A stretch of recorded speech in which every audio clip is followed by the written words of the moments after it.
bertahun-tahun, berbulan-bulan, ada terus nama itu, fufu fafa, ijazah palsu, paman siapa namanya itu kan. Jadi di benak publik tertanam itu dari mak-mak sampai anaknya yang SMA tadi pagi yang ketemu bilang hal yang sama itu. Psychological madness ini yang sebetulnya harus kita perhatikan. Memanfaatkan kondisi yang tidak stabil secara politik Indonesia. Kita mau baca itu. Karena seringkali sejarah tiba dengan variabel yang tidak pernah dideteksi dari awal. Itu soalnya. Pasti kalangan purnawirawan dapat variabel baru untuk memastikan bahwa maksulkan sekarang si Gibran. Karena kondisi berbahaya secara regional. Variabel itu. Kalau terjadi keadaan kedaruratan yang saya sebut tadi, attacking the impossible itu. Pembagian pekerjaan dalam kabinet apa? Kabinet tidak peka itu. Kan kabinet tiba-tiba jadi bego. Karena nggak mampu lagi untuk merampok APBN yang diefisiensikan oleh Presiden.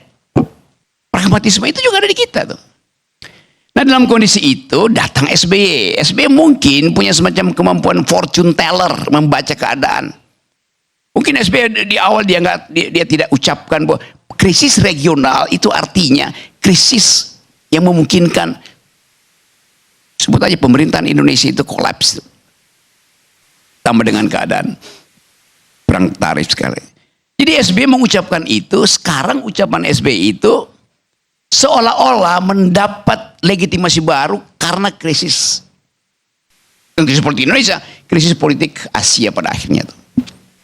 Lalu disebut istilah matahari kembar. Oh, dia dalam ilmu fisika memang ada matahari kembar. Saya belajar pertama fakultas teknik, jadi tapi masalahnya apa istilahnya? Twin suns itu, dua matahari itu. Disebut dua matahari kalau size dan jumlah lumennya itu berbeda tuh. Ukuran dari matahari itu harus berbeda dengan kembarannya tuh.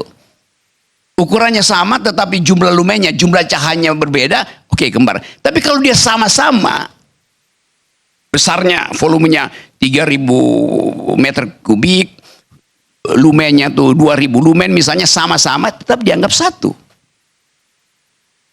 Sekarang kita lihat size antara Prabowo dan Jokowi mungkin sama, lumennya berbeda, jumlah cahayanya berbeda, atau lumennya sama, size-nya berbeda. Apalagi kalau size dan lumennya itu, lumen itu apa namanya, cahaya itu, kekuatan cahayanya itu berbeda tuh, brightness-nya berbeda.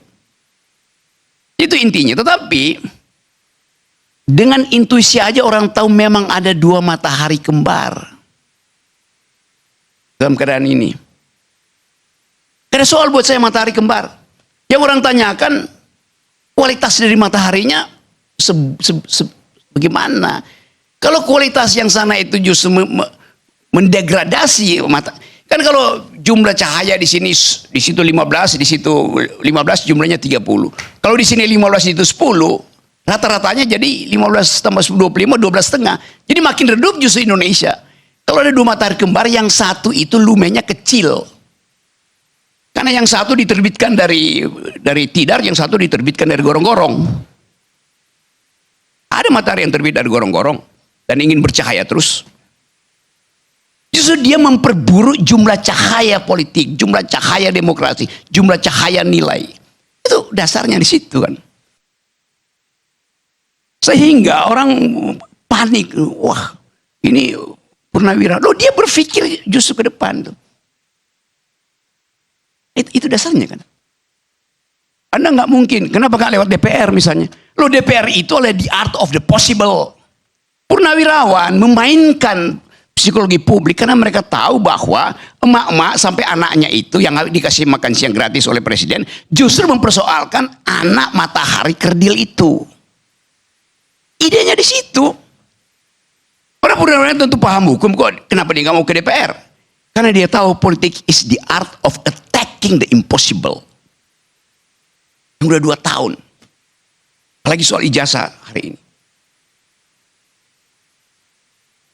Digembar-gemborkan oleh lawyer Jokowi bahwa kalian menghasut, membuat kegaduhan. Yang bikin gaduh itu Jokowi. Selama 2 tahun Jokowi bikin gaduh. Karena dia umpankan ijazah itu untuk mengukur daya tahan dari mereka yang menghina dia. Akhirnya dilaporin. Kenapa nggak dari 2 tahun lalu? Kegaduhan ini berlangsung karena Jokowi tidak jujur untuk mengatakan ini asli atau palsu. Kalau memang akhirnya ijazahnya asli misalnya. Problem kita, kenapa ijazah yang aslimu itu kau tahan? Kau permainkan opini publik dengan menahan ijazah itu. Kau bikin kegaduhan dengan menahan ijazah aslimu. Laporin aja Jokowi. 2 tahun dia bikin kegaduhan kok. Dan hasil kegaduhan itu 2 orang, 3 orang, 4 orang masuk penjara. Itu cara berpikirnya begitu. Jadi sekali lagi kita berupaya untuk melihat masalah ini bukan dari black letter of law yang diatur di dalam proses pemaksulan. Bahkan hukum tata negara bicara itu. Tapi ini soal legitimasi moral. Ada moral call. Kalau pakai sistem tata negara, Hitler itu nggak mungkin dimaksulkan atau dihukum. Karena Hitler dipilih secara demokratis melalui undang-undang Jerman waktu itu. Tapi dia berubah karena ambisi itu. Jadi kita mulai melihat misalnya bahwa pasti tadi Jokowi akan nggak mungkin, pasti dia akan makin memperbesar ambisi dia untuk jadi matahari. Bukan fakta dia matahari, ambisi dia untuk menjadi matahari. Ya karena dari awal dia ingin cahaya dia itu hanya tiba di kepala anaknya di Mahkamah Konstitusi. Ini pertaruhan buat Pak Jokowi sebagai political animal.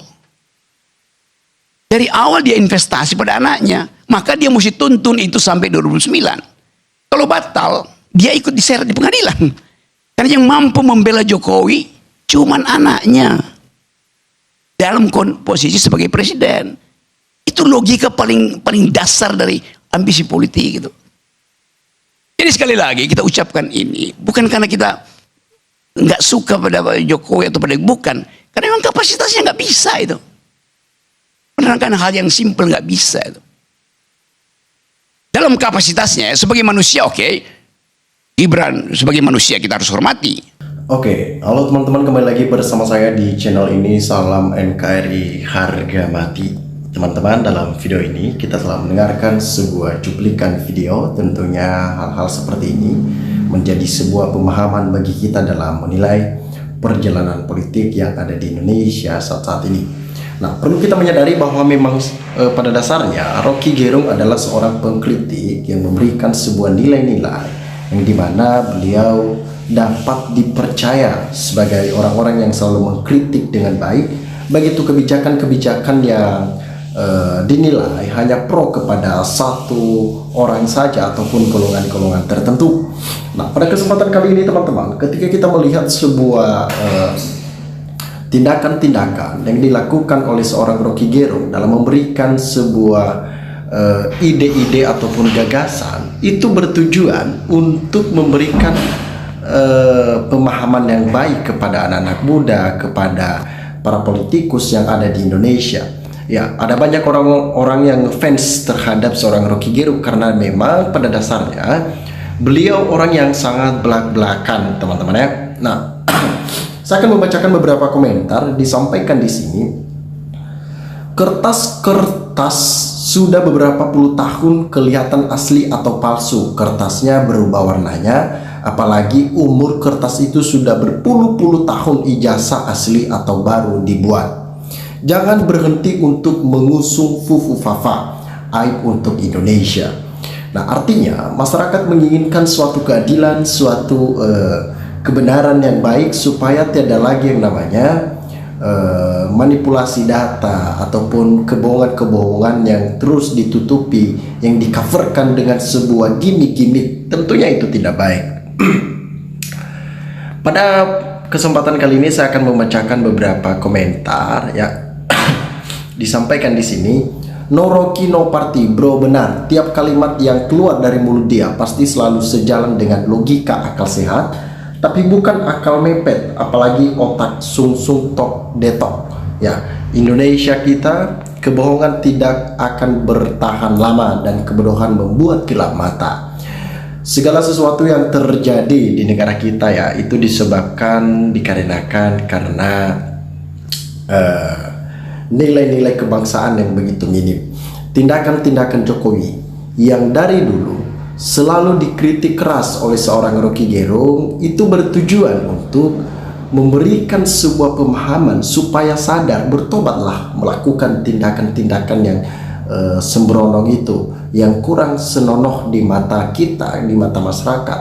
Ya, bagaimana kita bisa menegur beliau ya, apalagi yang mempunyai kaki tangan di Polri dan berbagai macam institusi-institusi pemerintah yang ada.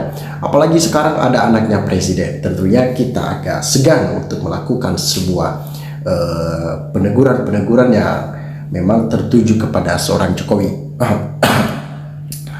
Nah, tetapi bagi Rocky Gerung, saya sangat melihat bagaimana kejujuran yang ia buat. Karena bagi Rocky Gerung tidak ada yang hebat di negara ini, tidak ada juga yang pintar, tidak ada juga yang bodoh. Kita sama rata, ya. Kita harus sama rata, artinya tidak tebang pilih. Bagi Rocky Gerung, ketika ada yang salah, maka ia mengkritik keras supaya langsung tertuju. Tertarik ya, kita sangat tertarik menonton acara ILC karena Sang Maha Guru. Rocky Gerung, terima kasih pencerahan yang begitu mendalam, yang memang sulit untuk ditebak. Nah, mantap Bung Rocky, hanya orang waras yang mudeng penjelasan Bung Rocky. Ya, Rocky Gerung keren, Indonesia membutuhkanmu Bung.